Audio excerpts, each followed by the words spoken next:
আমরা একজনকে বিশ্বাস করি, সেটা হচ্ছে আল্লাহ। দেশে যতই যা কিছু হয়ে যাক না কেন, আমরা কাউকে মানবো না, কাউকে দেখবো না, শুধু একজনকে মানবো। একজনের প্রতি একজনের কথা শুনে আমরা চলবো, সেটা হচ্ছে আল্লাহ।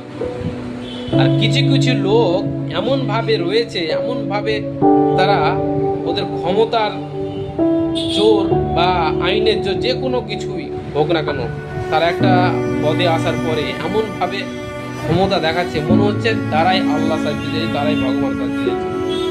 কিন্তু এই একটা কথা মাথায় রাখতে হবে, আল্লাহ যতদিন হায়াত রেখেছে ততদিন আমরাই বেঁচে থাকবো।